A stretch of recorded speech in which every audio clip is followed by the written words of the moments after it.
Hello everyone, welcome to free period. ഇന്ന് നമ്മൾ discuss ചെയ്യുന്നത് ജേർണലിസ്റ്റിക് പ്രാക്ടീസസിലെ കാലിക്കറ്റ് യൂണിവേഴ്സിറ്റി ജേർണലിസ്റ്റിക് പ്രാക്ടീസസിലെ 2022 നടന്നിട്ടുള്ള ക്വസ്റ്റ്യൻ പേപ്പർ ഡിസ്കഷൻസ് ആണ്. ഒന്നാമത്തതായിട്ട് സെക്ഷൻ എയിലേക്കാണ് നമ്മൾ കിടക്കുന്നത്. സെക്ഷൻ എയിൽ ആദ്യത്തെ ക്വസ്റ്റ്യൻ എന്ന് പറയുന്നത് PRSI എന്നുള്ളതാണ്. PRSI എന്ന് പറഞ്ഞു കഴിഞ്ഞാൽ നമുക്കറിയാം public relation society of India എന്നുള്ളതാണ്. ഇതൊരു പ്രൊഫഷണൽ ബോഡിയാണ്. ഒരു പബ്ലിക് റിലേഷൻ പ്രാക്ടീഷണേഴ്സിന് വേണ്ടി ഇന്ത്യയിലുള്ള ഒരു പ്രൊഫഷണൽ ബോഡിയാണ് PRSI എന്ന് പറയുന്നത്. 1958 വന്നിട്ടുള്ളത്. PR-ന്റെ എത്തിക്കലായിട്ടുള്ള കാര്യങ്ങൾ, PR-ന്റെ എത്തിക്കൽ പ്രാക്ടീസുകൾ പ്രൊമോട്ട് ചെയ്യുന്നതിന് വേണ്ടിയിട്ട്, പ്രൊഫഷണൽ ഡെവലപ്മെന്റിന് വേണ്ടിയിട്ട്, നോളജ് ഷെയറിങ് വർക്ക്ഷോപ്പിലൂടെ, സെമിനാർസിലൂടെ, അവാർഡുകളൊക്കെ നൽകിക്കൊണ്ട് നോളജുകൾ ഷെയർ ചെയ്യുന്നതിന് വേണ്ടിയിട്ടൊക്കെയാണ് PRSI നിലകൊള്ളുന്നത്. അതുപോലെ തന്നെ PRSI അതുപോലെ തന്നെ IPRA തുടങ്ങിയിട്ടുള്ള ചോദ്യങ്ങൾ അഡ്വർടൈസ്മെന്റ് എന്ന് പറയുന്ന ഭാഗത്തിൽ നിന്നും എല്ലാ സമയത്തും ചോദിക്കുന്നതാണ്. 2021 ക്വസ്റ്റ്യൻസിൽ നമ്മൾ IPRA എന്ന് പറയുന്ന ഭാഗം നമ്മൾ നോക്കിയിട്ടുണ്ടായിരുന്നു. അപ്പോൾ IPRA അല്ലെങ്കിൽ PRSI തുടങ്ങിയിട്ടുള്ള ഏതെങ്കിലും ഒരു ചോദ്യം നിങ്ങൾക്ക് എക്സ്പെക്ട് ചെയ്യാവുന്നതാണ്. ഓക്കെ, രണ്ടാമത്തെ ക്വസ്റ്റ്യൻ ആണ് ജിങ്കിൾ എന്ന് പറയുന്നത്.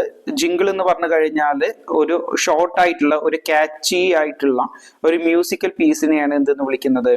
ജിങ്കിൾ എന്ന് വിളിക്കുന്നത്. ഈ ജിങ്കിൾസ് പ്രധാനമായിട്ടും ഉപയോഗിക്കുന്നത് അഡ്വർടൈസ്മെന്റിന് വേണ്ടിയിട്ട്, അതായത് ഒരു പ്രൊഡക്റ്റുകൾ അല്ലെങ്കിൽ ഒരു സർവീസുകളൊക്കെ പ്രൊമോട്ട് ചെയ്യുന്നതിന് വേണ്ടിയിട്ടാണ് ജിങ്കിൾ ഉപയോഗിക്കുന്നത്. ഈ ജിങ്കിളിൽ ലിറിക്സും അതുപോലെ തന്നെ മെലഡി ആയിട്ടുള്ള ഒരു ബ്രാൻഡിനെ മെമ്മറൈസ് ചെയ്യാൻ കഴിയുന്ന രീതിയിലായിരിക്കും അത് കമ്പൈൻ ചെയ്തിട്ടായിരിക്കും ഉണ്ടായിരിക്കുക. ഒരു ഷോർട്ട് മ്യൂസിക് ആണ് ജിങ്കിൾ എന്ന് പറയുന്നത്. ഒരു ഇമോഷണൽ കണക്ഷൻസ് ഉണ്ടാക്കുന്നതിന് വേണ്ടിയിട്ട്, ഒരു റീകോൾ വാല്യൂ, നമുക്ക് വീണ്ടും അത് കേൾക്കുമ്പോൾ ആ പ്രൊഡക്റ്റിനെ കുറിച്ച് ഓർമ്മിക്കുന്നതിന് വേണ്ടി അത്തരത്തിലുള്ള ഒരു രീതിയിലായിരിക്കും ജിങ്കിൾസ് ഉണ്ടാക്കിയിരിക്കുക. അങ്ങനെയാണ് ജിങ്കിൾസ് തയ്യാറാക്കാറുള്ളത്. അതായത് ഒരു അഡ്വർടൈസ്മെന്റിന് വേണ്ടി ഉപയോഗിക്കുന്ന ഒരു ഷോർട്ട് ആയിട്ടുള്ള, ക്യാച്ചി ആയിട്ടുള്ള മ്യൂസിക്കൽ പീസാണ് എന്തെന്ന് പറയുന്നത്? ജിങ്കിൾസ് എന്ന് പറയുന്നത്. ഓക്കെ, ഇനി തേർഡ് ക്വസ്റ്റ്യൻ ആണ് ലോഗോ എന്ന് പറയുന്നത്. ലോഗോ എന്ന് പറഞ്ഞു കഴിഞ്ഞാൽ എന്താ? ഒരു ഗ്രാഫിക്കൽ സിമ്പിൾ ആണ്. ഒരു ബ്രാൻഡിനെയോ ഒരു ഓർഗനൈസേഷനെയോ റെപ്രസെന്റ് ചെയ്യുന്ന ഗ്രാഫിക്കൽ സിമ്പിൾ ആണ് എന്തെന്ന് പറയുന്നത്? ലോഗോ എന്ന് പറയുന്നത്. അതൊരു ബ്രാൻഡിന്റെ ഐഡന്റിറ്റി, അതുപോലെ തന്നെ ഒരു ബ്രാൻഡിന്റെ വാല്യൂസ്, അതുപോലെ തന്നെ റെക്കഗ്നീഷൻ, പെട്ടെന്ന് നമുക്ക് ആ ലോഗോ കാണുമ്പോൾ തന്നെ ഓർമ്മ വരുന്ന, നമ്മളെ ബ്രാൻഡിന് ഓർമ്മ വരുന്ന, ഇങ്ങനെ കാര്യങ്ങളൊക്കെ എന്ത് ചെയ്യും? ഈ ലോഗോയിൽ ഉൾക്കൊള്ളിച്ചിട്ടുണ്ടായിരിക്കും. അതുപോലെ തന്നെ ഒരു മാർക്കറ്റിംഗിൽ ഏറ്റവും ക്രൂഷ്യൽ ആയിട്ടുള്ള ഒന്ന് തന്നെയാണ് ലോഗോ എന്ന് പറയുന്നത്. അത് കുറച്ചും കൂടി സിമ്പിൾ ആയിരിക്കും, ഒരു വേഴ്സറ്റൈൽ ആയിരിക്കും, ടൈംലെസ്നെസ് ആയിരിക്കും. അതായത് വ്യത്യസ്തമായിട്ടുള്ള രീതിയിലായിരിക്കും ലോഗോസ് ഉണ്ടായിരിക്കുക. ഒരു കമ്പനീനെ റെപ്രസെന്റ് ചെയ്യുന്നതായിരിക്കും. അതിന്റെ വാല്യൂസ്, അതുപോലെ തന്നെ മറ്റേ ഐഡന്റിറ്റീസ് തുടങ്ങിയുള്ള കാര്യങ്ങളെല്ലാം ഒരു ലോഗോയിൽ ഉൾപ്പെട്ടിട്ടുണ്ടായിരിക്കും. ഓക്കെ, ഇനി നാലാമത്തെ ചോദ്യമാണ് ASCI എന്ന് പറയുന്നത്. Advertising standard council of India എന്നുള്ളതാണ് ASCI എന്ന് പറയുന്നത്. ഇതൊരു സെൽഫ് റെഗുലേറ്ററി ബോഡിയാണ്. ഇന്ത്യയിലുള്ള അഡ്വർടൈസ്മെന്റിനെ മോണിറ്റർ ചെയ്യുന്നതിന് വേണ്ടിയിട്ട്, നിരീക്ഷിക്കുന്നതിന് വേണ്ടി വന്നിട്ടുള്ള ഒരു സെൽഫ് റെഗുലേറ്ററി ബോഡിയാണ് ASCI എന്ന് പറയുന്നത്. ഇത് ഇന്ത്യയിലുള്ള അഡ്വർടൈസ്മെന്റ് ട്രൂത്ത്ഫുൾ ആയിട്ട്, അതുപോലെ തന്നെ നോൺ ഒഫൻസീവ് ആയിട്ട്, എത്തിക്കൽ സ്റ്റാൻഡേർഡോട് കൂടിയിട്ട് പ്രവർത്തിക്കുന്നുണ്ട് എന്ന് ഉറപ്പുവരുത്തുന്ന ഒരു സെൽഫ് റെഗുലേറ്ററി ബോഡിയാണ് ASCI എന്ന് പറയുന്നത്. അതുപോലെ തന്നെ കൺസ്യൂമേഴ്സിന് ഏതെങ്കിലും പരസ്യങ്ങൾ മിസ്ലീഡിങ് ചെയ്യുകയോ അല്ലെങ്കിൽ ഇൻഅപ്രോപ്രിയേറ്റ് ആയിട്ടുള്ള ആഡുകൾ ഉണ്ടെങ്കിലോ ഒക്കെ ഈ ASCIക്ക് നമുക്ക് എന്ത് ചെയ്യാം? കംപ്ലൈന്റ് നൽകാവുന്നതാണ്. ഇവരെന്ത് ചെയ്യും? ഇതിനുള്ള ആക്ഷൻസും എൻക്വയറീസും ഒക്കെ ചെയ്യുന്നതായിരിക്കും. ഓക്കെ, ഇനി ഫിഫ്ത് ക്വസ്റ്റ്യൻ ആണ് CSR എന്ന് പറയുന്നത്. CSR ഓൾറെഡി റിപ്പീറ്റഡ് ആയിട്ടുള്ള ക്വസ്റ്റ്യൻ ആണ്. 2021 ചോദിച്ചിട്ടുള്ള ഒരു ചോദ്യം കൂടിയാണ് CSR എന്ന് പറയുന്നത്. അതുകൊണ്ട് ഇത് ഇമ്പോർട്ടൻ്റ് ആണ്. മേ ബി ഇനിയും ചോദിക്കാനുള്ള ചാൻസുകൾ ഉണ്ടായിരിക്കും. സോ ശ്രദ്ധിക്കുക. CSR എന്ന് പറയുന്നത് കോർപ്പറേറ്റ് സോഷ്യൽ റെസ്പോൺസിബിലിറ്റി എന്നുള്ളതാണ്. അതായത് മൾട്ടിനാഷണൽ കമ്പനീസ് ഒരു സോഷ്യൽ വെൽഫെയറിന് വേണ്ടിയിട്ട് അല്ലെങ്കിൽ എൻവിറോൺമെന്റൽ സസ്റ്റൈനബിലിറ്റിക്ക് വേണ്ടിയിട്ട് അവർ കോൺട്രിബ്യൂട്ട് ചെയ്യുക, അല്ലെങ്കിൽ അവർ സംഭാവന ചെയ്യുക, അതിനെയാണ് എന്തെന്ന് പറയുന്നത്, CSSR എന്ന് പറയുന്നത്. ഒരു മൾട്ടിനാഷണൽ കമ്പനി അവർ ഒരു വർഷത്തിൽ അല്ലെങ്കിൽ അവർക്ക് കിട്ടുന്ന ഒരു സാമ്പത്തിക വർഷത്തിൽ അവർക്ക് ലഭിക്കുന്ന ഒരു വരുമാനത്തിന്റെ ഇൻകത്തിന്റെ ഇത്ര ശതമാനത്തോളം അവർ സൊസൈറ്റിക്ക് വേണ്ടി ചെലവാക്കണം എന്നുള്ള ഒരു റൂൾ ഉണ്ട്. അതാണ് CSSR എന്ന് പറയുന്നത്. എഡ്യൂക്കേഷണൽ പ്രോഗ്രാമുകൾ, ഹെൽത്ത് കെയർ പ്രൊജക്റ്റുകൾ, ഗ്രീൻ ഇനീഷ്യേറ്റീവുകൾ, അതായത് ഫോറസ്റ്റുകൾ ഉണ്ടാക്കുക തുടങ്ങിയുള്ള കാര്യങ്ങൾ ഒക്കെയാണ് CSSRന്റെ അണ്ടറിൽ വരുന്നത്. ഇതെന്ത് ചെയ്യുന്നുണ്ട്, ഒരു കമ്മ്യൂണിറ്റീസുമായിട്ട് CSSR എന്ത് ചെയ്യുന്നുണ്ട്, ഒരു പോസിറ്റീവ് ഇമേജുകൾ, ഒരു സ്ട്രെങ്ത് കാര്യങ്ങളൊക്കെ ബിൽഡ് ചെയ്യാൻ ഇത് സഹായിക്കുന്നുണ്ട്. ഓക്കെ, അടുത്തത് 6th ക്വസ്റ്റ്യൻ ആണ്. എഡിറ്റോറിയൽ എന്നുള്ളതാണ് ആറാമത്തെ ചോദ്യമായിട്ട് വരുന്നത്. എഡിറ്റോറിയൽ എന്ന് പറയുന്ന ഒന്നാമത്തെ മൊഡ്യൂളിൽ നിന്ന് ബന്ധപ്പെട്ടുള്ള ചോദ്യമാണ്. An editorial is an opinion piece. Editorial എന്ന് പറയുന്ന ഒരു ഒപ്പീനിയൻ പീസാണ്. നമുക്ക് അറിയാം, ആറാമത്തെ പേജുകളിലായിട്ട് കാണുന്ന ഒന്നാണ് എന്തെന്ന് പറയുന്നത്, ഒരു പത്രത്തിന്റെ മുഖമാണ് എന്തെന്ന് പറയുന്നത് എഡിറ്റോറിയൽ എന്ന് പറയുന്നത്. എഡിറ്റോറിയൽ എഴുതുന്നത് എഡിറ്റോറിയൽ ബോർഡാണ്. ഒരു ന്യൂസ് പേപ്പറിന്റെ അല്ലെങ്കിൽ ഒരു മാഗസിന്റെ എഡിറ്റോറിയൽ ബോർഡായിരിക്കും എഡിറ്റോറിയൽ തയ്യാറാക്കുക. അത് ഒരു മാഗസിന്റെയോ ന്യൂസ് പേപ്പറിന്റെയോ ഒപ്പീനിയൻസ്, അഭിപ്രായങ്ങളായിരിക്കും ഇതിൽ അടങ്ങിയിട്ടുണ്ടായിരിക്കുക. അതുപോലെ തന്നെ കറന്റ് ഇഷ്യൂസിനെ കുറിച്ചിട്ടുള്ള കാര്യങ്ങളായിരിക്കും കൂടുതലും എഡിറ്റോറിയൽ ഉണ്ടായിരിക്കുക. ഇൻഫോം ചെയ്യുന്നതിന് വേണ്ടിയിട്ട്, ഇൻഫ്ലുവൻസ് ചെയ്യുന്നതിന് വേണ്ടിയിട്ട്, അല്ലെങ്കിൽ നമുക്ക് റീഡേഴ്സിന് അവർക്ക് എന്തെങ്കിലും ഒരു ആക്ഷൻസ് ഉണ്ടാക്കുക, അല്ലെങ്കിൽ അവർക്ക് എന്തെങ്കിലും ഇൻഫർമേഷൻസ് ഒക്കെ പാസ് ചെയ്യുന്നതിന് വേണ്ടിയിട്ടൊക്കെയാണ് എഡിറ്റോറിയൽസ് നൽകാറുള്ളത് അല്ലെങ്കിൽ എഴുതാറുള്ളത്. അതുപോലെ തന്നെ ഒരു എഡിറ്റോറിയൽ എന്ന് പറയുന്നത് ഒരു അനലിറ്റിക്കൽ ടൈപ്പ് ആയിരിക്കും. ഏതെങ്കിലും ഒരു വിഷയത്തെക്കുറിച്ച് അനലൈസ് ചെയ്തുകൊണ്ടായിരിക്കും ഒരു എഡിറ്റോറിയൽ തയ്യാറാക്കുക. ഓക്കെ, ഇനി 7th ക്വസ്റ്റ്യൻ ആണ് PTA എന്ന് പറയുന്നത്. PTA എന്ന് പറയുന്നത് പ്രസ് ട്രസ്റ്റ് ഓഫ് ഇന്ത്യ എന്നുള്ളതാണ്. ന്യൂസ് ഏജൻസിയെ കുറിച്ചുള്ള ചോദ്യമാണ്. മറ്റ് ന്യൂസ് ഏജൻസിയെ കുറിച്ചുള്ള ചോദ്യങ്ങളും നിങ്ങൾ മീൻസ് റോയിറ്റേഴ്സ് തുടങ്ങിയിട്ടുള്ള ന്യൂസ് ഏജൻസികളെ കുറിച്ച് നോക്കി വെച്ച് കഴിഞ്ഞാൽ നന്നായിരിക്കും. PTA എന്ന് പറയുന്ന പ്രസ് ട്രസ്റ്റ് ഓഫ് ഇന്ത്യ ഇന്ത്യയിലെ ലാർജസ്റ്റ് ആയിട്ടുള്ള ന്യൂസ് ഏജൻസി ആണ്. റിയൽ ടൈം ന്യൂസുകൾ, അപ്ഡേറ്റുകളൊക്കെ മീഡിയ ഔട്ട്ലെറ്റ്സിന് പാസ് ചെയ്യുന്ന ഒരു ഏജൻസിയാണ് പ്രസ് ട്രസ്റ്റ് ഓഫ് ഇന്ത്യ എന്ന് പറയുന്നത്. 1947 ഇത് എക്സ്റ്റാബ്ലിഷ് ചെയ്യുന്നത്.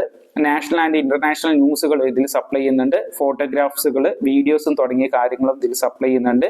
അതുപോലെ തന്നെ ടെലിവിഷൻ ചാനലുകൾ, ന്യൂസ് പേപ്പേഴ്സ്, ഡിജിറ്റൽ പ്ലാറ്റ്ഫോമിലൂടെയൊക്കെ ഇവർ എന്ത് ചെയ്യുന്നുണ്ട്, ഇവരുടെ PTA എന്ത് ചെയ്യുന്നുണ്ട്, കൃത്യമായിട്ടുള്ള വാർത്തകൾ ഈ ന്യൂസ് പേപ്പേഴ്സിന്, ടെലിവിഷൻ ചാനലുകൾക്ക്, ഡിജിറ്റൽ പ്ലാറ്റ്ഫോംസിനൊക്കെ നൽകുന്നുണ്ട്. ഓക്കെ, ഇനി 8th ക്വസ്റ്റ്യൻ ആണ് ട്രാവലോഗ് എന്ന് പറയുന്നത്. ട്രാവലോഗ് എന്ന് പറയുന്നത് ഒരു റിട്ടൺ അല്ലെങ്കിൽ ഒരു വിഷ്വൽ ഒരു അക്കൗണ്ട് ആണ് ഒരു പേഴ്സണിന്റെ ഒരു ട്രാവൽ എക്സ്പീരിയൻസിനെ കുറിച്ച്, അതായത് ഒരു വ്യക്തി സഞ്ചരിച്ചതിനെ കുറിച്ചുള്ള റിട്ടൺ ആയിട്ടോ അല്ലെങ്കിൽ വിഷ്വൽ ആയിട്ടോ ഉള്ള ഒരു ഡോക്യുമെന്റ് ആണ് അല്ലെങ്കിൽ ഒരു അക്കൗണ്ട് ആണ് എന്തെന്ന് പറയുന്നത് ട്രാവലോഗ് എന്ന് പറയുന്നത്.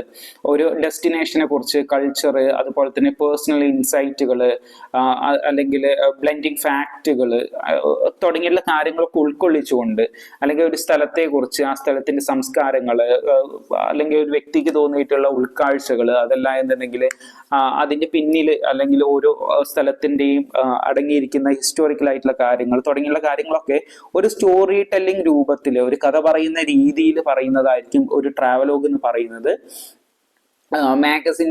മാഗസിൻസിൽ, ബ്ലോഗില്, ഡോക്യുമെന്ററീസിലൊക്കെ നിങ്ങൾക്ക് ട്രാവലോഗുകൾ കാണാം. യൂട്യൂബിലൊക്കെ നിങ്ങൾക്ക് ട്രാവലോഗുകൾ കാണാവുന്നതാണ്. എക്സാമ്പിൾ ആയിട്ട് നിങ്ങൾക്ക് സഞ്ചാരം തുടങ്ങിയിട്ടുള്ള കാര്യങ്ങൾ എഴുതാവുന്നതാണ്. ഓക്കെ, അടുത്തത് 9th ക്വസ്റ്റ്യൻ ആണ്. സ്ട്രിങ്ങേഴ്സ് എന്നുള്ളതാണ് ക്വസ്റ്റ്യൻ എന്ന് പറയും. സ്ട്രിങ്ങർ എന്ന് പറയുന്നത് ഫ്രീലാൻസ് ജേർണലിസ്റ്റ് ആണ്.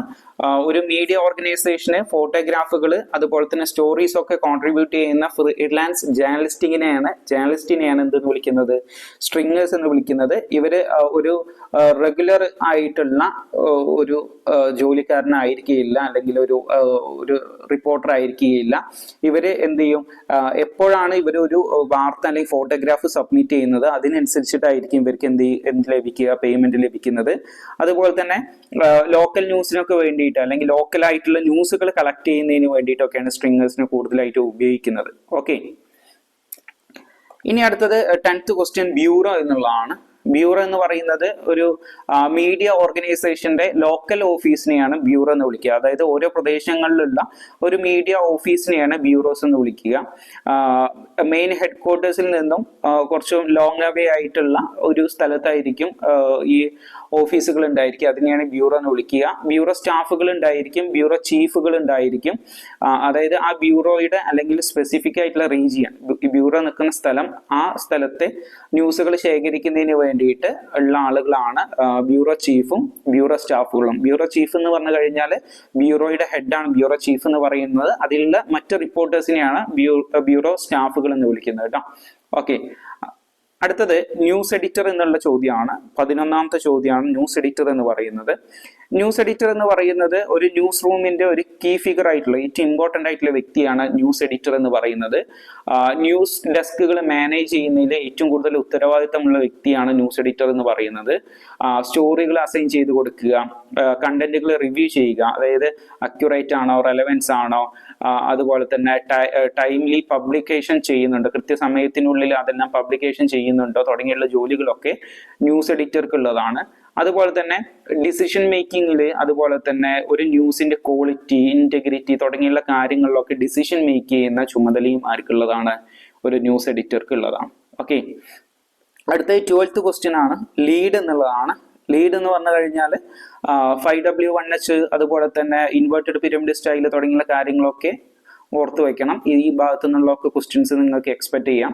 ലീഡ് എന്ന് പറഞ്ഞു കഴിഞ്ഞാൽ ഫസ്റ്റ് പാരഗ്രാഫ് ആണ്. ഇൻവേർട്ടഡ് പിരമിഡ് സ്റ്റൈലിൽ വരുന്ന ഫസ്റ്റ് പാരഗ്രാഫ് ആണ്, അല്ലെങ്കിൽ ന്യൂസ് സ്റ്റോറിയുടെ ഫസ്റ്റ് പാരഗ്രാഫ് ആണ് എന്ത് എന്ന് പറയുന്നത്, ലീഡ് എന്ന് പറയുന്നത്. ഓപ്പണിംഗ് പാരഗ്രാഫ് ആണ്.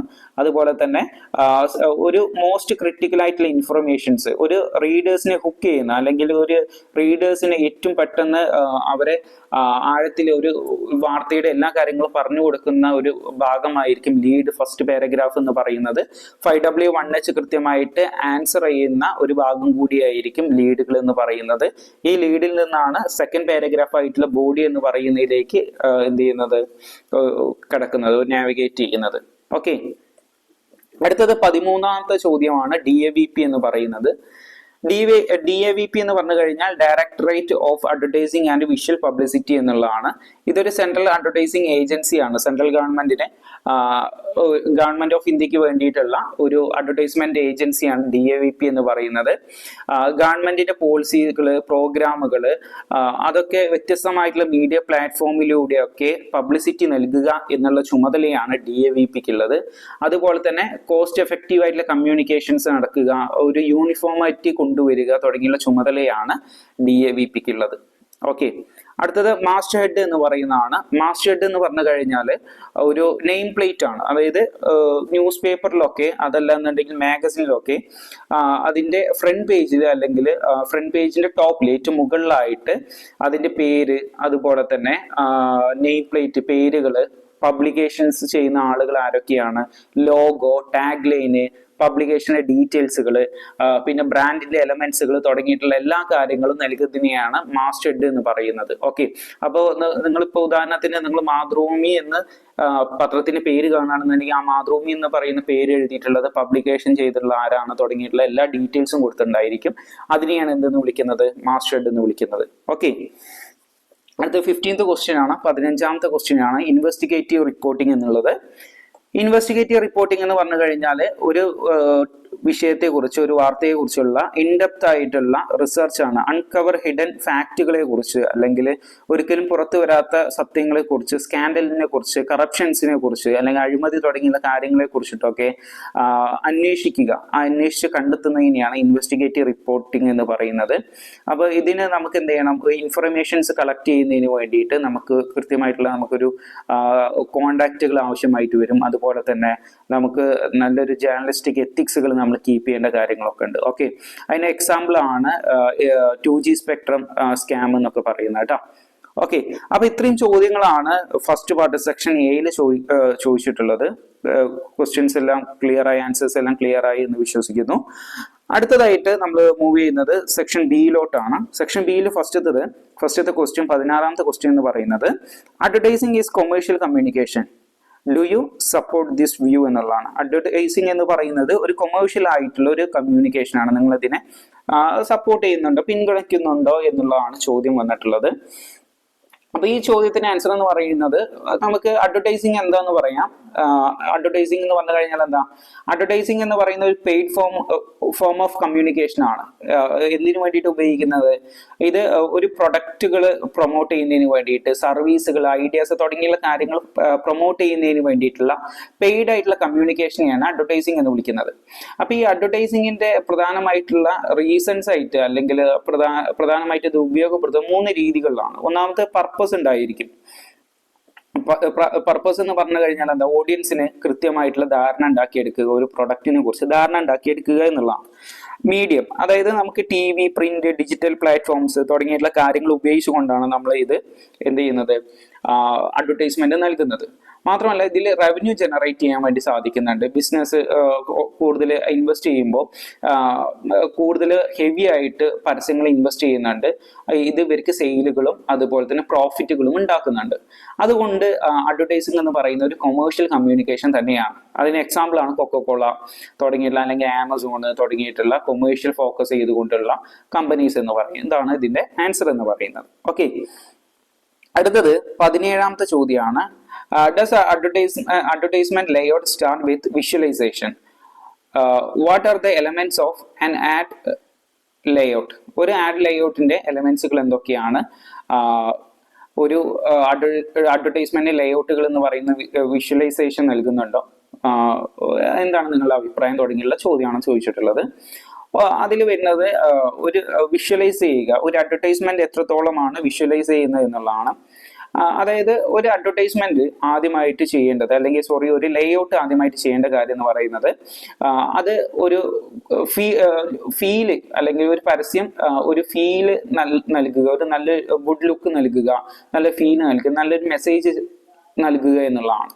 അതുപോലെ തന്നെ ഒരു ഇമേജറി കളേഴ്സ്, അതുപോലെ തന്നെ ടൈപ്പോഗ്രഫി തുടങ്ങിയുള്ള കാര്യങ്ങളൊക്കെ ഉൾക്കൊള്ളിക്കുക എന്നുള്ളതാണ്. എന്നിരുന്നാലും ഒരു അഡ്വർടൈസ്മെന്റ് ഒരു വിഷ്വലൈസ് ആവുകയുള്ളൂ. ഇനി അതിൽ എന്താണ് പറയുന്നത്? What are the elements of an add layout? ഒരു ആഡ് ലേഔട്ടിൽ എന്തൊക്കെ എലമെന്റ്സുകളാണ് ഉൾക്കൊള്ളിച്ചിട്ടുണ്ടാവുക എന്നുള്ളതാണ്.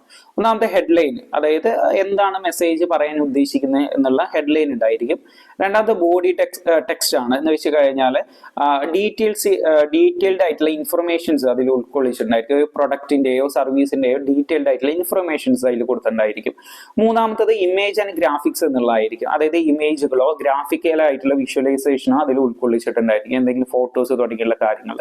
നാലാമത്തെ ലോഗോ ആൻഡ് ടാഗ് ലൈൻ ആണ്. അതായത് ബ്രാൻഡിന്റെ റെപ്യൂട്ടേഷൻസ് അല്ലെങ്കിൽ ബ്രാൻഡിന്റെ റെക്കഗ്നീഷൻസിന് വേണ്ടിയിട്ട്, ബ്രാൻഡിനെ നമുക്ക് മനസ്സിലാക്കുന്നതിന് വേണ്ടിയിട്ട് അതിന്റെ ലോഗോ, പേരുകൾ, ടാഗ് ലൈനുകൾ തുടങ്ങിയുള്ള കാര്യങ്ങൾ നൽകിയിട്ടുണ്ടായിരിക്കും. വൈറ്റ് സ്പേസുകൾ ഉണ്ടായിരിക്കും. അതായത് വൈറ്റ് സ്പേസ് എന്ന് പറഞ്ഞു കഴിഞ്ഞാൽ കുറച്ച് ബ്ലാങ്ക് ആയിട്ടുള്ള സ്ഥലങ്ങൾ കൊടുത്തിട്ടുണ്ടായിരിക്കും. അത് കൃത്യമായിട്ട് ലേഔട്ട് ഒരു ബാലൻസ് ചെയ്യുന്നതിന് വേണ്ടിയിട്ട്, ഒരു ക്ലാരിറ്റി ഒക്കെ നൽകുന്നതിന് വേണ്ടിയിട്ടാണ് അത് എന്ത് ചെയ്യുന്നത്, ഒരു വൈറ്റ് സ്പേസുകൾ നൽകുന്നത്. അപ്പൊ ഇത്രയും എലമെന്റുകളാണ് ഒരു ലേഔട്ട് ഡിസൈൻ ചെയ്യുമ്പോൾ ഉൾക്കൊള്ളിക്കാറുള്ളത്. ഓക്കെ, ഇതാണ് 17th ക്വസ്റ്റ്യന്റെ ആൻസർ എന്ന് പറയുന്നത്. ഓക്കെ, ഇനി 18th ക്വസ്റ്റ്യൻ ആണ്, 18ാമത്തെ ചോദ്യം. What are the different stages in A creation of successful brand? ഒരു ബ്രാൻഡ് നിങ്ങൾ ഉണ്ടാക്കുമ്പോൾ അതിൽ എന്തൊക്കെയാണ്, ഒരു സക്സസ്ഫുൾ ആയിട്ടുള്ള ബ്രാൻഡ് നിങ്ങൾക്ക് ഉണ്ടാക്കിയെടുക്കണം എന്നുണ്ടെങ്കിൽ എന്തൊക്കെയാണ് അതിന്റെ സ്റ്റേജുകൾ എന്നുള്ളത്. ഒന്നാമതായിട്ട് നമ്മൾ ചെയ്യേണ്ട കാര്യം റിസർച്ച് ആൻഡ് സ്ട്രാറ്റജി എന്നുള്ളതാണ്. റിസർച്ച് ചെയ്യുക, അതായത് നിങ്ങളൊരു ബ്രാൻഡ് നിങ്ങൾ തുടങ്ങാൻ ആഗ്രഹിക്കുകയാണെന്നുണ്ടെങ്കിൽ ആ ബ്രാൻഡിനെ കുറിച്ച് നിങ്ങൾ റിസർച്ച് ചെയ്യണം. റിസർച്ച് ചെയ്യുമ്പോൾ ടാർഗറ്റഡ് ഓഡിയൻസ്, മാർക്കറ്റിന്റെ ട്രെൻഡുകൾ എന്തൊക്കെയാണ് തുടങ്ങിയ കാര്യങ്ങളെ കുറിച്ച് വ്യക്തമായിട്ട് നിങ്ങൾ അനലൈസ് ചെയ്യുക. അനലൈസ് ചെയ്യുന്ന സമയത്ത് നിങ്ങൾക്ക് അതിന്റെ സ്കോപ്പ്, ഓപ്പർച്യൂണിറ്റീസ് തുടങ്ങിയ കാര്യങ്ങളെ കുറിച്ച് നിങ്ങൾക്ക് മനസ്സിലാക്കാൻ വേണ്ടി സാധിക്കും. രണ്ടാമതായിട്ട് നിങ്ങൾ ചെയ്യേണ്ടത് ഐഡന്റിറ്റി ക്രിയേഷൻസ് എന്നുള്ളതാണ്. ഐഡന്റിറ്റി ക്രിയേഷൻസ് എന്ന് പറഞ്ഞു കഴിഞ്ഞാൽ നിങ്ങളുടെ ബ്രാൻഡിന്റെ ഒരു ലോഗോ, ടാഗ് ലൈന്, അതുപോലെ തന്നെ ഒരു ബ്രാൻഡിന്റെ വോയിസുകൾ നിങ്ങൾ ക്രിയേറ്റ് ചെയ്യുക. നിങ്ങൾ എന്ത് ഉൽപ്പന്നമാണ്, എന്ത് പ്രൊഡക്റ്റ് ആണ് നിങ്ങൾ വിൽക്കാൻ ഉദ്ദേശിക്കുന്നത്, അതിന് ഏറ്റവും ആപ്റ്റ് ആയിട്ടുള്ള പേരുകളും ടാഗ് ലൈനും മറ്റു കാര്യങ്ങളൊക്കെ നൽകുക എന്നുള്ളതാണ്. മൂന്നാമത്തെ പൊസിഷനിങ് എന്നുള്ളതാണ്. അതായത് ബ്രാൻഡിന് യുണീക്ക് ആയിട്ട് ഒരു റിലേറ്റബിൾ ആയിട്ടുള്ള ഒരു ബ്രാൻഡാക്കി നിങ്ങൾ മാറ്റുക. എന്നിരുന്നാൽ കൺസ്യൂമേഴ്സിന്, അതായത് ഇത് മേടിക്കുന്ന ബയ്യേഴ്സിന് അല്ലെങ്കിൽ ഇതിന്റെ ഉപഭോക്താക്കൾക്ക് ഇത് പെട്ടെന്ന് റെക്കഗ്നൈസ് ചെയ്യാൻ സാധിക്കുകയുള്ളൂ. അതായത് നിങ്ങളുടെ സ്പെഷ്യൽ ആയിട്ടുള്ള പൊസിഷൻ, ഒരു വാല്യൂ നിങ്ങൾ എന്ത് ചെയ്യണം, നിങ്ങളുടെ ബ്രാൻഡിന് കൊടുക്കണം. അടുത്ത പ്രൊമോഷൻസ് ആണ്. അതായത് പ്രൊമോഷൻസ് എന്ന് പറഞ്ഞു കഴിഞ്ഞാൽ എന്താ, അഡ്വർടൈസ്മെന്റുകൾ കൊടുക്കുക, സോഷ്യൽ മീഡിയയിലൂടെ അഡ്വർടൈസ്മെന്റ് കൊടുക്കുക, PR ക്യാമ്പയിൻസ് തുടങ്ങിയുള്ള കാര്യങ്ങളൊക്കെ കൊടുക്കുക. അടുത്ത ബിൽഡിംഗ് ട്രസ്റ്റ് എന്നുള്ളതാണ്. ബിൽഡിംഗ് ട്രസ്റ്റ് എന്ന് പറഞ്ഞു കഴിഞ്ഞാൽ എങ്ങനെയായിരിക്കും, നിങ്ങൾ കൺസ്യൂമേഴ്സുമായിട്ട് അല്ലെങ്കിൽ കസ്റ്റമേഴ്സുമായിട്ട് നിങ്ങൾ നല്ലൊരു ബന്ധം ഉണ്ടാക്കിയെടുക്കണം. അതായത് അവരുമായിട്ട് കൃത്യമായിട്ട് എല്ലാ കാര്യങ്ങളും കമ്മ്യൂണിക്കേറ്റ് ചെയ്യണം, ഒരു എൻഗേജ്മെന്റ് ഉണ്ടാക്കണം, ഒരു ക്വാളിറ്റിയോട് കൂടിയിട്ടുള്ള ഒരു കമ്മ്യൂണിക്കേഷൻസ് എപ്പോഴും അവരോട് വെക്കണം. അടുത്ത മോണിറ്ററിങ് ആൻഡ് ഇവാലുവേഷൻസ് എന്നുള്ളതാണ്. കൃത്യമായിട്ട് നിങ്ങൾ വാച്ച് ചെയ്യണം, നിങ്ങളുടെ ബ്രാൻഡിന്റെ റെപ്യൂട്ടേഷൻസ് എങ്ങനെയുണ്ട്, സൊസൈറ്റിയിൽ എങ്ങനെയാണ് നിങ്ങളുടെ ബ്രാൻഡിനെ കുറിച്ചുള്ള വാല്യൂസ് ഉള്ളത്, എങ്ങനെയാണ് ഫീഡ്ബാക്ക് എങ്ങനെയാണ് തുടങ്ങിയിട്ടുള്ള കാര്യങ്ങളെ കുറിച്ച് നിങ്ങൾ മോണിറ്റർ ചെയ്യുകയും അതിനെക്കുറിച്ച് മനസ്സിലാക്കുകയും ഫീഡ്ബാക്ക് എടുക്കുകയും അത് ഫീഡ്ബാക്കിൽ നെഗറ്റീവ് ഫീഡ്ബാക്കുകൾ ഉണ്ടാക്കുകയാണ് എന്നുണ്ടെങ്കിൽ ക്രൈസിസ് മാനേജ്മെന്റ് നടത്തുകയും ചെയ്യണം. ഓക്കെ, അപ്പൊ ഇത്രയും കാര്യങ്ങളാണ് 18th ക്വസ്റ്റ്യന്റെ ആൻസർ എന്ന് പറയുന്നത്. ഇനി 19th ക്വസ്റ്റ്യൻ ആണ്, സിമ്പിൾ ക്വസ്റ്റ്യൻ ആണ്. What is public relation, compare it with propaganda and advertising. എന്താണ് പബ്ലിക് റിലേഷൻ എന്നുള്ളത്, പ്രൊപ്പഗാൻഡയും അഡ്വർടൈസ്മെന്റും തമ്മിലുള്ള വ്യത്യാസം എന്ത് എന്നുള്ളതാണ്. ഓക്കെ, അപ്പൊ നമുക്ക് ആദ്യം PR എന്താണെന്ന് നോക്കണം. പബ്ലിക് റിലേഷൻ അതായത് ഒരു ഓർഗനൈസേഷനും അതിന്റെ സ്റ്റേക്ക് ഹോൾഡേഴ്സും തമ്മിലുള്ള അല്ലെങ്കിൽ അതിന്റെ ആളുകളും തമ്മിലുള്ള ഒരു കമ്മ്യൂണിക്കേഷൻ മാനേജ് ചെയ്യുക എന്നുള്ളതാണ് എന്തെന്ന് പറയുന്നത് പബ്ലിക് റിലേഷൻ എന്ന് പറയുന്നത്. അതല്ലെങ്കിൽ ഒരു ഓർഗനൈസേഷനെ കുറിച്ച് ഒരു പേഴ്സണെ കുറിച്ചുള്ള ഇൻഫർമേഷൻസ് പബ്ലിക്കുമായിട്ട് എന്ത് ചെയ്യുക, മാനേജ് ചെയ്യുക, അതിനെയാണ് എന്തെന്ന് വിളിക്കുന്നത്, പബ്ലിക് റിലേഷൻസ് എന്ന് വിളിക്കുന്നത്. ഓക്കെ, ഇനി കമ്പാരിസൺ നടത്തുകയാണെന്നുണ്ടെങ്കിൽ PR അഡ്വർടൈസ്മെന്റും തമ്മിലുള്ള കമ്പാരിസൺ നടത്താൻ നമുക്ക്. PR എന്ന് പറഞ്ഞു കഴിഞ്ഞാൽ നമുക്ക് focus on earned media and relationship building എന്നുള്ളതാണ്. എന്ന് വെച്ച് കഴിഞ്ഞാൽ ഒരു PR എന്ന് പറയുന്നത് ഒരു റിലേഷൻഷിപ്പ് ബിൽഡ് ചെയ്യുന്നതിനെയാണ്, കൺസ്യൂമേഴ്സുമായിട്ട് ഒരു ബന്ധം കാത്തു സൂക്ഷിക്കുന്നതിനെയാണ് PR എന്ന് പറയുന്നത്.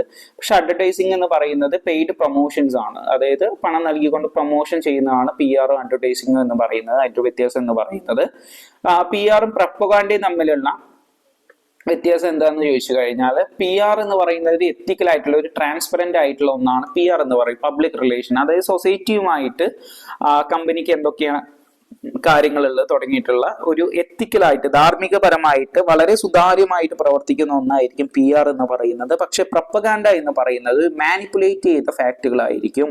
എന്ന് വെച്ച് കഴിഞ്ഞാൽ എന്തെങ്കിലും താല്പര്യങ്ങൾക്ക് വേണ്ടിയിട്ട് സ്വയം നിർമ്മിതമായിട്ടുള്ള അല്ലെങ്കിൽ മനുഷ്യനിർമ്മിതമായിട്ടുള്ള കാര്യങ്ങളായിരിക്കും പ്രൊപ്പഗാൻഡ എന്ന് പറയുന്നത്. ഓക്കെ, ഇതാണ് ഇത് രണ്ടും തമ്മിലുള്ള വ്യത്യാസം എന്ന് പറയുന്നത്.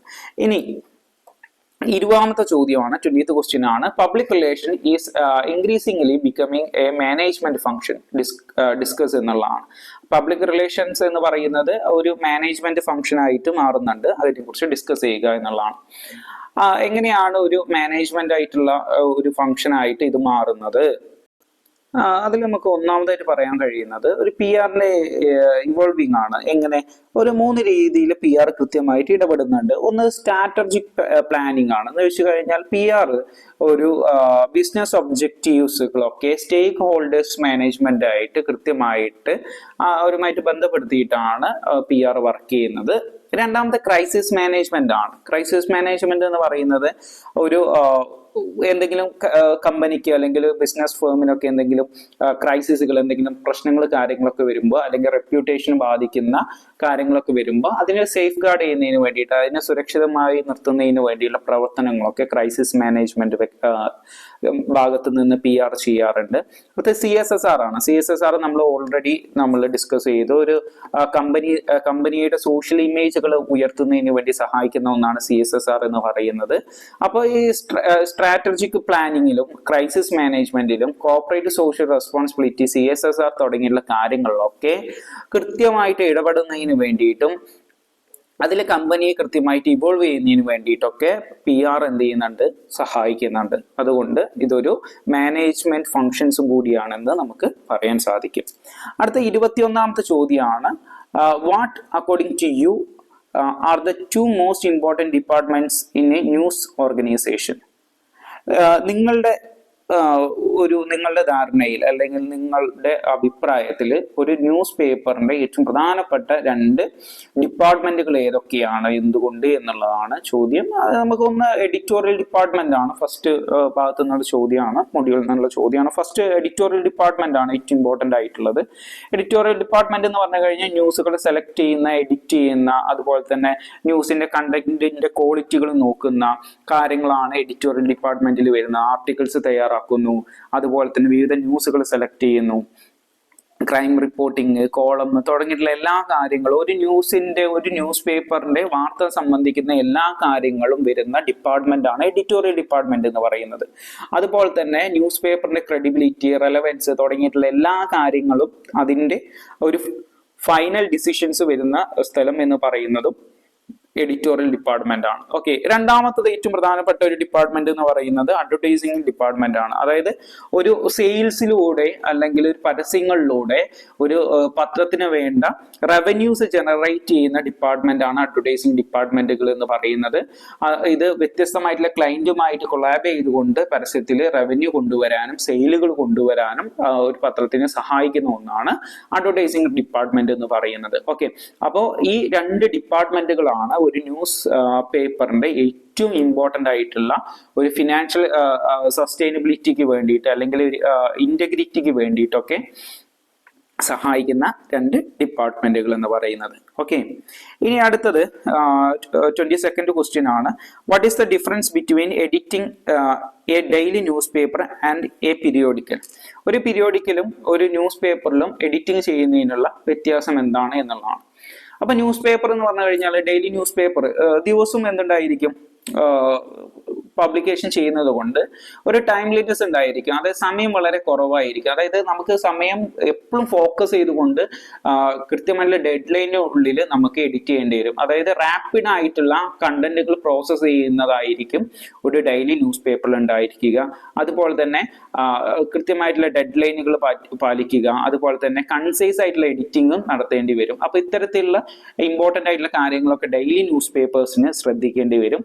പീരിയോഡിക്കൽ ആണെന്നുണ്ടെങ്കിൽ എങ്ങനെയായിരിക്കും, ഇൻഡെപ്ത് ആയിട്ടുള്ള എഡിറ്റിങ്ങും റിസർച്ചുകളും നമുക്ക് ലഭിക്കും. കാരണം എക്സ്റ്റെൻഡഡ് ആയിട്ടുള്ള പബ്ലിഷിംഗ് സൈക്കിൾസ് ആയിരിക്കും. അതായത് കുറെ സമയം നമുക്ക് എഡിറ്റ് ചെയ്യുന്നതിന് വേണ്ടിയിട്ട് സാധിക്കും. അപ്പൊ നല്ല രീതിയിൽ ആഴത്തിലിരുന്ന് പഠിച്ചുകൊണ്ട് നമുക്ക് വീണ്ടും റീഡ് ചെയ്തുകൊണ്ട് അത് എഡിറ്റ് ചെയ്യാൻ വേണ്ടി സാധിക്കും. അതുപോലെ തന്നെ അനലൈസ് ചെയ്യുന്നതിന് ഫീച്ചേഴ്സ്, അതുപോലെ തന്നെ ഡീറ്റെയിൽഡ് റിപ്പോർട്ടുകളൊക്കെ കൃത്യമായിട്ട് അതിൽ ഫോക്കസ് ചെയ്തുകൊണ്ട് ചെയ്യാൻ നമുക്ക് പീരിയോഡിക്കൽസിനും സാധിക്കും. അപ്പൊ ഇതാണ് ഇത് 2 തമ്മിലുള്ള വ്യത്യാസം എന്ന് പറയുന്നത്. ഓക്കെ, അപ്പൊ 23rd ക്വസ്റ്റ്യൻ ആണ്. Journalist are gatekeepers of information, do you agree? ജേർണലിസ്റ്റുകൾ എന്ന് പറയുന്നത് ഗേറ്റ് കീപ്പേഴ്സ്, ഇൻഫർമേഷൻസിന്റെ ഗേറ്റ് കീപ്പ് ചെയ്യുന്ന ആളുകളാണ് എന്നാണ് പറയുന്നത്. നിങ്ങൾ അതിനെ അംഗീകരിക്കുന്നുണ്ടോ? ഇനി ആദ്യം നമുക്ക് എന്താണ് ഗേറ്റ് കീപ്പിംഗ് എന്ന് പറഞ്ഞു കഴിഞ്ഞാൽ എന്താ? ഗേറ്റ് കീപ്പിംഗ് എന്ന് പറഞ്ഞു കഴിഞ്ഞാൽ ഒരു ഫിൽറ്റർ ചെയ്യുന്ന, അതായത് ന്യൂസ് പേപ്പറിന് നിരവധി ഒരു ന്യൂസ് ഓർഗനൈസേഷനിലോട്ട് നിരവധി ന്യൂസുകൾ ദൈനംദിനം വരുന്നുണ്ടായിരിക്കും. അതിൽ ഏറ്റവും റെലവെന്റ് ആയിട്ടുള്ള ന്യൂസുകൾ ചൂസ് ചെയ്യുക എന്ന് പറയുന്ന ഒരു രീതിയാണ് ഇതെന്ന് പറയുന്നത് ഗേറ്റ് കീപ്പിംഗ്. ഒരു പ്രോസസ്സിംഗ് ആണ് ഗേറ്റ് കീപ്പിംഗ് എന്ന് പറയുന്നത്. അപ്പോൾ ഒരു ജേർണലിസ്റ്റ് ഒരു ഗേറ്റ് കീപ്പർ ആകുന്ന സമയത്ത് എന്ത് ചെയ്യേണ്ടി വരും? ഇൻഫർമേഷൻസ് എല്ലാം അതിന്റെ ആക്യുറസിയും റെലവൻസും നോക്കിക്കൊണ്ട് അത് ഫിൽട്ടർ ചെയ്യേണ്ടി വരും. അതുപോലെ തന്നെ ന്യൂസ് വാല്യൂസിന്റെ, അതുപോലെ തന്നെ ഇമ്പാക്റ്റിന്റെ, ടൈംലൈൻസിന്റെ അടിസ്ഥാനമാക്കിക്കൊണ്ട് ഓരോ സ്റ്റോറീസിനും പ്രയോറിറ്റി നൽകേണ്ടി വരും. അതുപോലെ തന്നെ പബ്ലിക് ഇൻട്രസ്റ്റുകൾ പ്രൊട്ടക്ട് ചെയ്തുകൊണ്ടുള്ള റോങ് ഡൂയിങ്സുകൾ ഇല്ലാതാക്കിക്കൊണ്ടുള്ള കാര്യങ്ങൾ, വാർത്തകളായിരിക്കണം എപ്പോഴും ഉൾപ്പെടുത്തേണ്ടത്. അപ്പൊ ഇത്തരത്തിലുള്ള റോളുകൾ ജേർണലിസ്റ്റ് ചെയ്തുകൊണ്ട് ജേർണലിസ്റ്റുകൾ എന്താണ്, ഒരു ഗേറ്റ് കീപ്പറാണ്. അതുപോലെ തന്നെ പല രീതിയിലുള്ള ചാലഞ്ചുകളും ഇവർക്ക് വരാറുണ്ട്. എഡിറ്റോറിയൽ ബയാസുകൾ ഇല്ലാതെ എന്ത് ചെയ്യണം, ഇത് ബാലൻസ് ചെയ്തുകൊണ്ടുള്ള വാർത്തകളായിരിക്കണം കൊണ്ടുവരേണ്ടത്. മിസ് ഇൻഫർമേഷൻസ് ഒക്കെ ഡിജിറ്റൽ ഏജിൽ വരുമ്പോൾ അത് ഒക്കെ മാനേജ് ചെയ്യുന്ന രീതിയിലായിരിക്കണം ജേർണലിസ്റ്റുകൾ വർക്ക് ചെയ്യേണ്ടത്.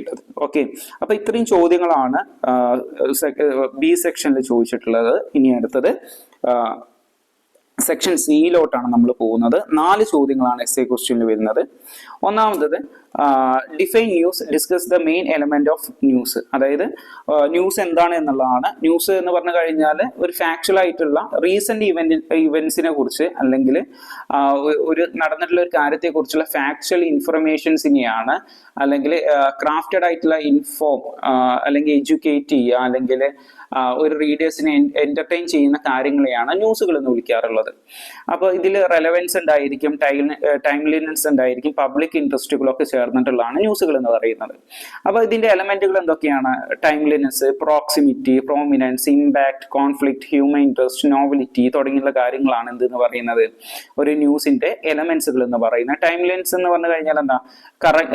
കറന്റ് ആയിരിക്കണം, അതായത് അപ് ടു ഡേറ്റ് ആയിട്ടുള്ള ഇൻഫർമേഷൻസിനെയാണ് ടൈംലിനെസ് എന്ന് വിളിക്കുന്നത്. പ്രോക്സിമിറ്റി എന്ന് പറഞ്ഞു കഴിഞ്ഞാൽ നിയർ ആണ്, അതായത് ഓഡിയൻസിന്റെ അടുത്തുള്ള കാര്യങ്ങളാണ് പ്രോക്സിമിറ്റി എന്ന് പറയുന്നത്. പ്രോമിനൻസ് എന്ന് പറഞ്ഞു കഴിഞ്ഞാൽ ഫേമസ് പീപ്പിൾസിനെ കുറിച്ചുള്ള സിഗ്നിഫിക്കന്റ് ആയിട്ടുള്ള ഏറ്റവും ഇമ്പോർട്ടന്റ് ആയിട്ടുള്ള ആളുകളെ കുറിച്ചുള്ളതാണ് പ്രോമിനൻസ് എന്ന് പറയുന്നത്. ഇമ്പാക്ട് എന്ന് പറഞ്ഞു കഴിഞ്ഞാൽ കുറച്ചും കൂടി ലാർജർ ഓഡിയൻസിനെ എഫക്ട് ചെയ്യുന്ന കാര്യങ്ങളാണ്, വാർത്തകളാണ് ഇമ്പാക്റ്റുകൾ എന്ന് പറയുന്നത്. കോൺഫ്ലിക്റ്റുകൾ എന്ന് പറഞ്ഞു കഴിഞ്ഞാൽ തർക്കങ്ങളാണ്. ഇപ്പൊ സ്ട്രഗിൾസ് അല്ലെങ്കിൽ എന്തെങ്കിലും സമരങ്ങൾ, രാഷ്ട്രീയ പാർട്ടികൾ തമ്മിലുള്ള തർക്കങ്ങളൊക്കെയാണ് കോൺഫ്ലിക്റ്റുകൾ എന്ന് പറയുന്നത്. ഹ്യൂമൻ ഇൻട്രസ്റ്റ് എന്ന് പറഞ്ഞു കഴിഞ്ഞാൽ ഹ്യൂമൻസിനെ ഒരു എംപതി ഉണ്ടാക്കുന്ന, സിമ്പതി, ഇമോഷൻസ് തുടങ്ങിയുള്ള കാര്യങ്ങളൊക്കെ ഉണ്ടാക്കുന്ന വാർത്തകളാണ് ഹ്യൂമൻ ഇൻട്രസ്റ്റുകൾ എന്ന് പറയുന്നത്. നോവലിറ്റി എന്ന് പറഞ്ഞു കഴിഞ്ഞാൽ അൺയൂഷ്വൽ ആയിട്ടുള്ള അല്ലെങ്കിൽ ഒരിക്കലും നടക്കാൻ സാധ്യതകളില്ലാത്ത വാർത്തകളാണ് നോവലിറ്റി എന്ന് പറയുന്നത്. ഓക്കെ, ഇത്രയും കാര്യങ്ങളാണ് ഒരു മെയിൻ ന്യൂസ് എലമെന്റ്സുകൾ എന്ന് പറയുന്നത്. ഓക്കെ, ഇനി 25th ക്വസ്റ്റ്യൻ ആണ്, 25ാമത്തെ ക്വസ്റ്റ്യൻ ആണ്. Why newspaper page makeup is giving so much importance on a application of technology? അതായത് ഒരു ന്യൂസ് പേപ്പർ ഒരു പേജ് മേക്കപ്പ് ചെയ്യണമെന്നുണ്ടെങ്കിൽ, ഒരു പേജ് ഡിസൈൻ ചെയ്യണം, എഡിറ്റ് ചെയ്യണമെന്നുണ്ടെങ്കിൽ ഒരു ടെക്നോളജി അതായത് കമ്പ്യൂട്ടർ ബേസ്ഡ് ആയിട്ടുള്ള ടെക്നോളജിക്ക് എന്തുകൊണ്ടാണ് ഇത്രയധികം പ്രാധാന്യം കൊടുക്കുന്നത്, ഇമ്പോർട്ടൻസ് കൊടുക്കുന്നത് എന്നുള്ളതാണ് ചോദ്യം എന്ന് പറയുന്നത്. അതായത് ഒരു പേജ് മേക്കപ്പ് ചെയ്യുന്നതിനുള്ള ഏറ്റവും ഇമ്പോർട്ടൻ്റ് ആയിട്ടുള്ള കാര്യങ്ങൾ, എന്തുകൊണ്ടാണ് ഒരു ന്യൂസ് പേപ്പർ ഓരോ പേജ് മേക്കപ്പ് ചെയ്യണം എന്ന് പറയുന്നത്. ഒന്ന് എഫിഷ്യൻ്റ് ആയിരിക്കും, അതായത് ഇൻഡിസൈൻ പോലെയുള്ള സോഫ്റ്റ്വെയറുകൾ ഉപയോഗിക്കുമ്പോൾ വളരെ എഫിഷ്യൻ്റ് ആയിട്ട് വളരെ പെട്ടെന്ന് തന്നെ നല്ല കൃത്യതയോട് കൂടിയിട്ട് നമുക്ക് ഓരോ പേജുകൾ ഡിസൈൻ ചെയ്യുന്നതിന് വേണ്ടി സാധിക്കും. രണ്ടാമത്തെ കസ്റ്റമൈസേഷൻ ആണ്, അതായത് നമുക്ക് കൃത്യമായുള്ള ഫോൺ സൈസുകൾ, അതുപോലെ തന്നെ സ്റ്റൈലുകൾ, ഗ്രാഫിക്സുകൾ, സ്പേസ് കാര്യങ്ങളൊക്കെ കൃത്യമായിട്ട് കസ്റ്റമൈസ് ചെയ്യാൻ നമുക്ക് സാധിക്കും. അക്യുറേറ്റ് ആയിരിക്കും, അതായത് അലൈൻമെന്റുകൾ, കൺസിസ്റ്റൻസി, അതുപോലെ തന്നെ എറർ ഫ്രീ ഡിസൈൻസുകളൊക്കെ നമുക്ക് സാധ്യമാവുന്നത് ഈ പേജ് മേക്കപ്പ് ടെക്നോളജി വഴിയാണ്. ഡിജിറ്റൽ പബ്ലിഷിംഗ് ആണ്. ഡിജിറ്റൽ പബ്ലിഷിംഗ് എന്ന് പറഞ്ഞു കഴിഞ്ഞാൽ ലേഔട്ടുകളൊക്കെ പേപ്പേഴ്സ് ആയിട്ട് അല്ലെങ്കിൽ ഡിജിറ്റൽ പ്ലാറ്റ്ഫോംസിൽ ലഭ്യമാവുന്ന രീതിയിൽ PDF ഒക്കെ രീതിയിലൊക്കെ നമുക്ക് കൊണ്ടുവരാനൊക്കെ സാധിക്കുന്നത് ഒരു പേജ് മേക്കപ്പിലൂടെ ആയിരിക്കും. അപ്പോൾ efficiency, customisation, accuracy, digital publishing തുടങ്ങിയുള്ള കാര്യങ്ങളൊക്കെ നമുക്ക് സാധ്യമാകുന്നത് ഏതിലൂടെയാണ്? ഒരു ടെക്നോളജിയിലൂടെയാണ്. അതുപോലെ തന്നെ ഒരു എസ്തെറ്റിക് ആയിട്ടുള്ള ഫീലുകൾ നമുക്ക് കൊണ്ടുവരാൻ, ഒരു വിഷ്വൽ അപ്പീലുകൾ, ഒരു ഡിസൈനുകളിൽ റീഡേഴ്സിനെ അട്രാക്ട് ചെയ്യിപ്പിക്കാൻ, അതുപോലെ തന്നെ ഒരു റീഡബിലിറ്റി കൊണ്ടുവരാൻ, കൃത്യമായിട്ട് വായിക്കാൻ, അതുപോലെ തന്നെ ഉള്ള കാര്യങ്ങൾക്കൊക്കെ നമ്മൾ സാധിക്കുന്നത് ഇത്തരത്തിൽ ടെക്നോളജി ഉപയോഗിക്കുന്നത് കൊണ്ടാണ്. പിന്നെ ഡിജിറ്റൽ എഡിഷൻസും ഇൻഫോഗ്രാഫിക്സും കാര്യങ്ങളൊക്കെ കൊണ്ടുവരാനൊക്കെ ഉൾക്കൊള്ളിക്കാനൊക്കെ ഇത് ഈ ഇത്തരത്തിലുള്ള സോഫ്റ്റ്വെയർസ് നമ്മളെ സഹായിക്കുന്നുണ്ട്. ഇനി 26ാമത്തെ ചോദ്യമാണ്, how important is research in advertising? Explain. ഒരു അഡ്വർടൈസിംഗിൽ റിസർച്ച് എന്ന് പറയുന്നത് എത്രത്തോളം ഇമ്പോർട്ടൻ്റ് ആണ്, അത് വിശദീകരിക്കാനാണ്. ഒന്നാമത്, അഡ്വർടൈസിംഗിൽ എന്തുകൊണ്ട് റിസർച്ച് ഇമ്പോർട്ടൻ്റ് ആണെന്ന് ചോദിച്ചു കഴിഞ്ഞാൽ, ഫസ്റ്റ് ഇത് അണ്ടർസ്റ്റാൻഡിങ് ഓഡിയൻസ് ആയിരിക്കും. അതായത് ഓഡിയൻസിനെ കുറിച്ച് അണ്ടർസ്റ്റാൻഡ് ചെയ്യുന്നതിന്, അതായത് ഡെമോഗ്രാഫിക്സിനെ കുറിച്ച്, പ്രിഫറൻസ്, ബിഹേവിയർ തുടങ്ങിയിട്ടുള്ള കാര്യങ്ങളെ കുറിച്ചിട്ടൊക്കെ നമുക്ക് മനസ്സിലാക്കുന്നതിന് വേണ്ടിയിട്ട് റിസർച്ച് ചെയ്യണം. രണ്ടാമത്തെ എഫക്റ്റീവ് മെസ്സേജിങ് ആയിരിക്കും. എന്ന് വെച്ച് കഴിഞ്ഞാൽ ടാർഗറ്റഡ് ആയിട്ടുള്ള ഗ്രൂപ്പുകൾ അവർക്ക് കൃത്യമായിട്ടുള്ള അവരുടെ കാര്യങ്ങളെ കുറിച്ച് മനസ്സിലാക്കുന്നതിന് വേണ്ടിയിട്ട് നമ്മൾ റിസർച്ച് നടത്തണം. മാർക്കറ്റ് അനലൈസുകൾ, അതായത് നമ്മുടെ കോമ്പറ്റേറ്റേഴ്സ്, അതായത് നമ്മളെ എതിരാളികൾ ആരൊക്കെയാണ്, അവരെ കുറിച്ച് ട്രെൻഡുകൾ, പുതിയ ഓപ്പർച്യൂണിറ്റീസ് തുടങ്ങിയുള്ള കാര്യങ്ങളെ കുറിച്ച് കൃത്യമായിട്ട് അനലൈസ് ചെയ്യണമെന്നുണ്ടെങ്കിൽ, മാർക്കറ്റുകൾ അനലൈസ് ചെയ്യണമെന്നുണ്ടെങ്കിൽ അവിടെ റിസർച്ച് വേണം. മീഡിയ പ്ലാനിങ്ങുകൾ നടത്തണമെന്നുണ്ടെങ്കിൽ, അതായത് നമ്മൾ ടാർഗറ്റഡ് ആയിട്ട് ആയിട്ടുള്ള ഓഡിയൻസിലോട്ട് ഏത് മീഡിയയിലൂടെ ആഡ് കൊടുത്തു കഴിഞ്ഞാലാണ് കൂടുതലായിട്ട് റീച്ച് ചെയ്യുന്ന തുടങ്ങിയുള്ള കാര്യങ്ങൾ മനസ്സിലാക്കണം എന്നുണ്ടെങ്കിലും റിസർച്ചുകൾ വേണം. ഇനി നമുക്ക് ടൈപ്സ് ഓഫ് റിസർച്ചിൽ പ്രീ ക്യാമ്പയിൻ റിസർച്ചുകളും നമുക്ക് നോക്കാം. അതായത് ഒരു ഓഡിയൻസിന്റെ നമ്മൾ എന്തെങ്കിലും കൺസെപ്റ്റുകൾ ടെസ്റ്റ് ചെയ്യുക, ഓഡിയൻസിന്റെ റിയാക്ഷൻസ് നോക്കുക എന്നുള്ളതൊക്കെയാണ് പ്രീ ക്യാമ്പയിൻ റിസർച്ചുകൾ എന്ന് പറയുന്നത്. പോസ്റ്റ് ക്യാമ്പയിൻ റിസർച്ചുകളുണ്ട്. അതായത് നമ്മൾ പരസ്യങ്ങൾ നൽകി കഴിഞ്ഞതിന് ശേഷം അത് എങ്ങനെയൊക്കെയാണ് ആളുകൾക്ക് എത്തിയത് അതിനെക്കുറിച്ച് ഇവാലുവേറ്റ് ചെയ്യുക, അതിനെക്കുറിച്ച് പഠിക്കുക എന്നുള്ളതാണ് പോസ്റ്റ് ക്യാമ്പയിൻ റിസർച്ചുകൾ എന്ന് പറയുന്നത്. അടുത്ത കണ്ടിന്യൂസ് റിസർച്ച് ആണ്. അതായത് നമ്മൾ ഓരോ മാർക്കറ്റിന്റെ ചേഞ്ചുകൾ, പെർസെപ്ഷൻസ് തുടങ്ങിയ കാര്യങ്ങളെ കുറിച്ച് വീണ്ടും വീണ്ടും റിസർച്ച് നടത്തിക്കൊണ്ടിരിക്കുക എന്നുള്ളതാണ് കണ്ടിന്യൂസ് റിസർച്ചുകൾ എന്നൊക്കെ പറയുന്നത്. അപ്പൊ ഇങ്ങനെ 3 റിസർച്ചുകൾ നിങ്ങൾക്ക് അതിൽ എഴുതാൻ സാധിക്കും കേട്ടോ.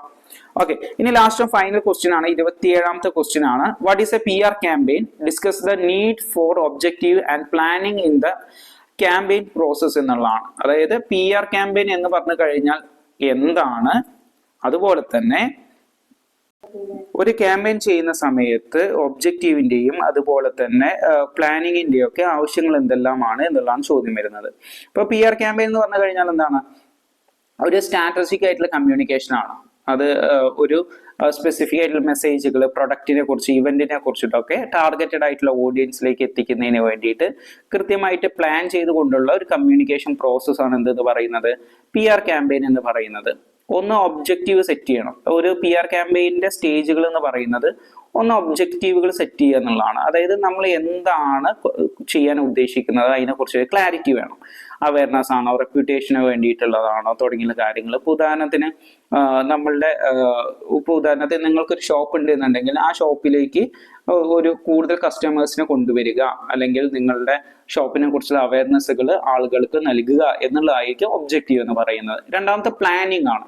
പ്ലാനിങ് എന്ന് പറഞ്ഞു കഴിഞ്ഞാൽ എന്താ, നിങ്ങൾ അനലൈസുകൾ ചെയ്യുക, അതായത് ഓഡിയൻസിനെ അനലൈസ് ചെയ്യുക, മെസ്സേജുകൾ തയ്യാറാക്കുക, എന്തൊക്കെയാണ് നിങ്ങൾ റിസോഴ്സുകൾ അലോക്കേഷൻ ചെയ്യാൻ കഴിയുന്നത് അത് കൊണ്ടുവരിക. പിന്നെ പ്രസ് റിലീസുകളാണോ, സോഷ്യൽ മീഡിയയിലൂടെയാണോ, ഇവന്റിലൂടെയാണോ നിങ്ങൾ ഒബ്ജക്റ്റീവുകൾ എത്തിക്കാൻ നിങ്ങൾ പ്ലാൻ ചെയ്യുന്ന തുടങ്ങിയുള്ള കാര്യങ്ങളൊക്കെ സെറ്റ് ചെയ്യുന്ന സ്റ്റേജ് ആണ് പ്ലാനിങ് എന്ന് പറയുന്നത്. മൂന്നാമത്തെ എക്സിക്യൂഷൻസ് എന്നുള്ളതായിരിക്കും. എക്സിക്യൂഷൻസ് എന്ന് പറഞ്ഞു കഴിഞ്ഞാൽ നിങ്ങൾക്ക് എന്ത് ചെയ്യാം, പ്ലാനിങ്ങൾ നടപ്പിലാക്കാനുള്ള ഒരു പ്ലാറ്റ്ഫോമാണ് എന്തെന്ന് പറയുന്നത് എക്സിക്യൂഷൻസ് എന്ന് പറയുന്നത്. ഓക്കെ, പിന്നെ അത് മോണിറ്റർ ചെയ്യുന്നതും കൂടി എക്സിക്യൂഷനിൽ പെടും. അടുത്ത ഇവാലുവേഷൻസ് ആണ്. ഇവാലുവേഷൻസ് എന്ന് പറഞ്ഞു കഴിഞ്ഞാൽ ഇവാലുവേറ്റ് ചെയ്യുക. നിങ്ങൾ എന്ത് ചെയ്യുക, നിങ്ങൾക്ക് നൽകിയിട്ടുള്ള അല്ലെങ്കിൽ നിങ്ങൾ ചെയ്തിട്ടുള്ള ഒരു ആഡ് ക്യാമ്പയിന് അത് കൃത്യമായിട്ട് നടപ്പിലാവുന്നുണ്ട് എന്നുള്ളത് ഇവാലുവേറ്റ് ചെയ്യുക എന്നുള്ളതാണ്. അതായത് ഇനി ഫ്യൂച്ചർ ക്യാമ്പയിൻസിന് വേണ്ടി എന്തെല്ലാം കാര്യങ്ങൾ ഉൾക്കൊള്ളിക്കാം എന്നുള്ള കാര്യങ്ങളും ഇതിൽ വരണം. ഓക്കെ, അപ്പൊ അതുകൊണ്ട് എന്ത് ചെയ്യണം, ഒരു PR ക്യാമ്പയിനിൽ ഒബ്ജക്റ്റീവുകളും പ്ലാനിങ്ങുകളും എന്താണ് വളരെ ഇമ്പോർട്ടൻ്റ് ആയിട്ടുള്ള കാര്യമാണ്. എന്നിരുന്നാൽ മാത്രമേ ഒരു PR ക്യാമ്പയിന് കൃത്യമായിട്ട് നടപ്പിലാവുന്നുണ്ടോ എന്നുള്ള കാര്യങ്ങളൊക്കെ നമുക്ക് മനസ്സിലാക്കാൻ സാധിക്കുകയുള്ളൂ. അപ്പൊ ഇത്രയും കാര്യങ്ങളാണ് 2022 ക്വസ്റ്റ്യൻ പേപ്പറിൽ വന്നിട്ടുള്ള ചോദ്യങ്ങൾ എന്ന് പറയുന്നത്. നമ്മൾ വിശദമായിട്ട് തന്നെ അത് ഡിസ്കസ് ചെയ്യുന്നുണ്ട്. ക്ലാസ്സുകൾ എല്ലാവർക്കും മനസ്സിലായി എന്ന് കരുതുന്നു. ക്ലാസ്സിനെ കുറിച്ചുള്ള അഭിപ്രായങ്ങൾ നിങ്ങൾ കമന്റ് ബോക്സിൽ എഴുതുക. Okay, thank you.